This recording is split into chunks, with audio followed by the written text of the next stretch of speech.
여러분은 미움받을 용기 있으신가요? 미움받을 용기라는 책 아시죠? 이 책은 사실 안 읽어봤어도 모두가 들어본 말일 거예요. 저는 이 말이 처음엔 정말 이상하게 느껴졌어요. 모순 같기도 하고 미움을 받는 것과 용기가 무슨 상관인지 도무지 이해되지 않았어요. 그런데 어느 날 미움받을 용기가 정말 말이 되는 문장이구나 라고 깨달았던 날이 있어요. 그 이야기를 지금부터 들려드릴게요. 저는 평소에 타인의 시선을 아주 많이 신경 쓰며 살았더라고요.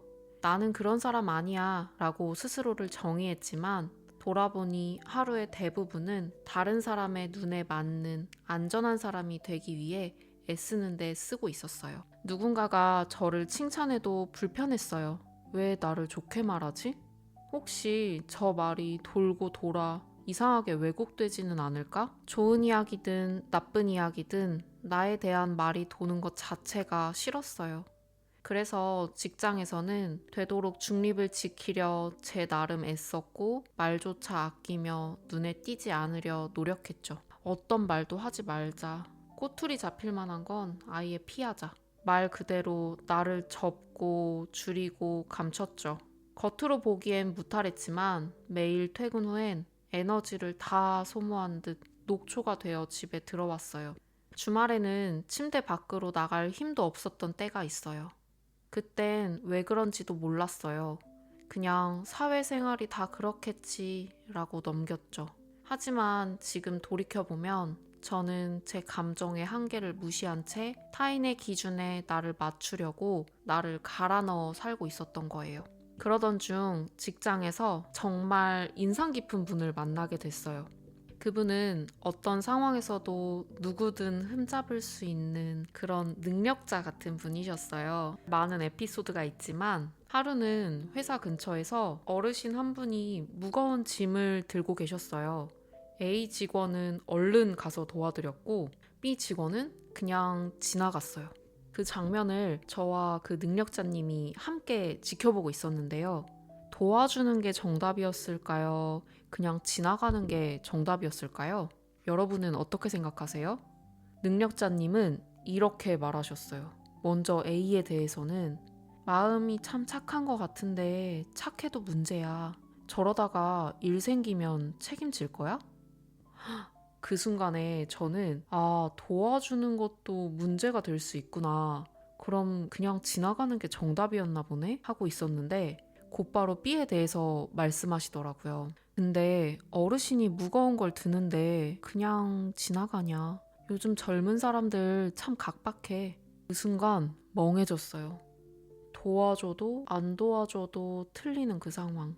그리고 그때 깨달았어요. 이건 정답이 없는 게임이구나. 그리고 문득 저분은 아마 나에 대해서도 늘 그렇게 흠을 잡고 있었겠구나 생각이 들더라고요.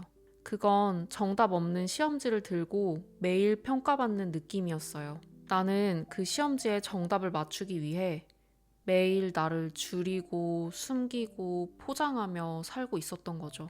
물론 그 능력자님처럼 마음속에 기준이 모호한 사람들은 적겠지만 대부분 각자 자기만의 정답을 가지고 있잖아요. 그런데 문제는 그 정답이 사람마다 다 다르다는 거예요. 누군가에겐 솔직함이 정답이고 또 누군가에겐 조심스러움이 정답이죠. 다른 사람의 기준에 내가 매번 맞추려 하면 결국 나는 항상 틀린 사람이 되고 말아요. 정답은 없어요. 그저 사람마다 각자의 기준이 있는 거죠. 내가 나의 기준에 따라 움직이는 게 아니면 나는 점점 작아지고 결국 나를 잃게 돼요.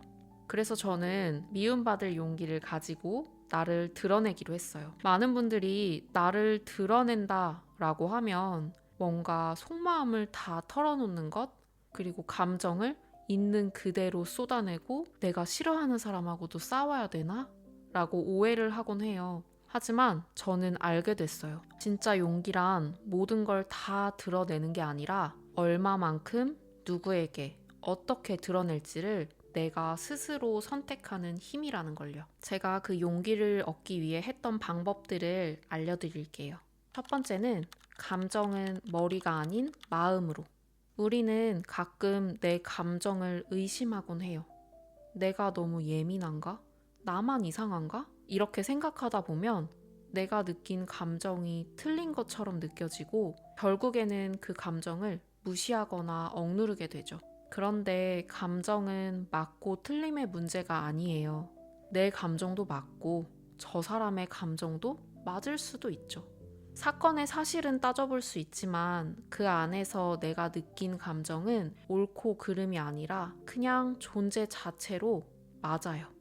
그래서 제일 먼저 할 수 있는 건 지금 내가 어떤 감정을 느끼고 있는지 인정해 주는 것이에요. 나는 지금 이런 감정을 느끼고 있구나. 그리고 그래, 그럴 수 있어. 나는 나의 감정을 인정할래. 혹시 누군가가 내 감정을 있는 그대로 인정해준 경험이 부족했다면 너무 속상한 일이지만 괜찮아요. 이제 내가 나를 인정해주면 돼요. 누군가가 내 편이 되어주지 않는다면 더더욱 내가 나의 편이 되어주어야 합니다. 저는 한때 그게 잘 안 됐었어요. 내가 분명히 기분 나쁠 만한 상황이 맞는데도 나 이러이러한 상황인데 내가 화나는 게 맞아? 라고 주변에 물으며 내 감정을 허락받으려고 했어요. 그런데 여러분, 누가 인정해주지 않아도 그 감정을 느껴도 되는 거예요. 내가 느끼는 건 분명히 내 안에서 일어난 일이니까요. 물론 감정이 항상 정확하다거나 정당하진 않아요. 왜곡되거나 과장될 수도 있어요. 이건 앞으로 여러분들과 함께 더 이야기를 나눠보고 싶고요. 어쨌든 감정이 왜곡되거나 과장될 수 있다고 해서 내가 느낀 그 감정을 무시하면 안 돼요. 중요한 건 지금 감정을 있는 그대로 느끼고 인정하고 들여다보는 것. 그게 진짜 시작입니다. 두 번째는 드러낼 수 있는 만큼만 퍼센트 전략입니다. 모든 곳에서 100%의 나를 꺼내야 할 필요는 없어요. 오히려 모든 곳에서 100%의 진심이 되면 너무 빨리 소진되고 말아요. 그래서 저는 어느 순간부터 이렇게 생각했어요. 지금 이 공간에선 나를 몇 %로 드러낼까? 친한 친구들과의 모임에선 한 80% 정도까진 마음을 보여줘도 괜찮아. 그리고 직장 동료들과 모임에서는 한 40% 정도만 나를 보여주자. 그리고 내가 정말 사랑하는 가족들 앞에선 90% 정도까지 괜찮을 것 같아. 이런 식으로요. 이건 감정을 숨긴다는 게 아니에요. 감정을 보호하는 방식과 정도를 내가 스스로 정한다는 뜻이에요. 드러냄의 주도권을 내가 가지고 있을 때 그 선택은 나를 지키면서도 관계 안에서 나를 잃지 않게 도와줘요. 저는 100%의 나를 꺼내야만 진짜고 진심이라고 생각했던 때가 있었어요. 그래서 사람들을 만나면서도 나의 마음을 조금만 보여주는 것이 내가 너무 가식적인 사람처럼 느껴지고 그게 너무 힘들었어요. 하지만 이제는 알아요. 진심이 꼭 전부를 드러내는 방식으로만 표현되는 건 아니라는 걸요. 마음의 일부만 나누는 것도 진심인 거예요. 내가 감당할 수 있는 만큼, 내가 꺼내고 싶은 만큼만 보여줘도 괜찮습니다. 나의 속도에 맞춰서 내가 정한 방식으로 조금씩 나를 드러내면 돼요. 세 번째는 숨 쉴 틈 만들기입니다. 우리는 하루의 대부분을 나를 숨기고 조심해야 하는 공간에서 보내요. 그래서 더더욱 어디선가만큼은 내가 온전한 나로 있어도 괜찮은 숨 쉴 틈이 필요합니다. 이건 꼭 물리적인 장소일 필요는 없어요. 나를 숨기지 않아도 되는 순간 혹은 루틴, 사람, 그 어떤 것이든 괜찮아요. 예를 들면 장소에는 이런 것이 있을 수 있죠.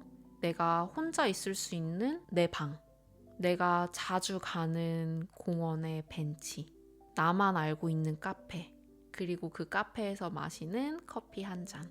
행동이나 루틴에는 나만의 노트에 적는 일기, 그리고 내가 좋아하는 가수의 노래를 듣는 것. 사람의 예시로는 말하지 않아도 내 마음을 알아주는 친구나 가족들 또는 게임이나 커뮤니티에서 만난 사람들에게도 나를 드러낼 수 있겠죠. 그리고 꼭 사람이 아니어도 나에게 힘이 되는 존재들이 있잖아요. 예를 들면 강아지나 고양이, 그리고 어떤 분들은 인형, 애착 이불 이런 것들도 될 수 있겠죠. 여러분은 생각만 해도 마음이 놓이고 무언가가 풀어지는 듯한 느낌이 드는 숨 쉴 틈 있으신가요?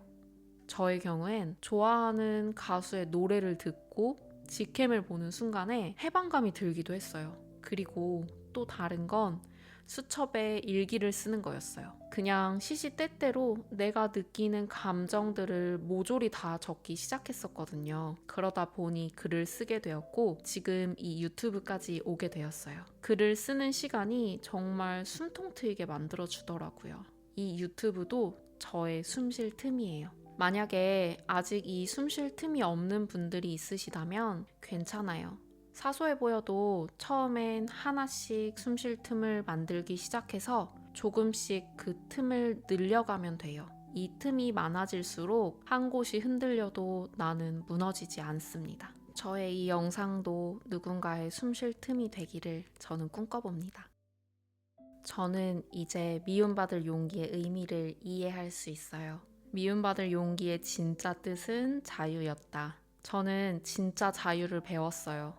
모든 정답에 나를 맞추지 않아도 괜찮다. 용기도 생겼고요. 그리고 지금도 누군가의 시선이 신경 쓰일 때마다 저는 속으로 생각해요. 나는 정답을 맞힐 필요가 없는 존재 그 자체로 괜찮은 사람이다. 내 인생은 내 건데 자꾸 남에게 그 결정권을 넘겨줄 필요는 없어요. 감정도 표현도 언제 어떻게 꺼낼지는 내가 정하는 거예요. 나도 나만의 기준에서 살아가는 거예요. 여러분, 혹시 지금 다른 사람의 정답을 맞추기 위해 그리고 또 모범 답안이 되기 위해 나를 감추고 계시진 않나요? 그리고 묻고 싶어요. 여러분의 숨 쉴 틈은 무엇인가요? 지금 생각난 장면이 있다면 댓글로 함께 나눠주세요. 저는 여러분들이 궁금해요. 저는 언락입니다. 고이지 않게 흐르게. 오늘 여러분의 마음에도 조금의 흐름이 생겼기를. 에스크 언락.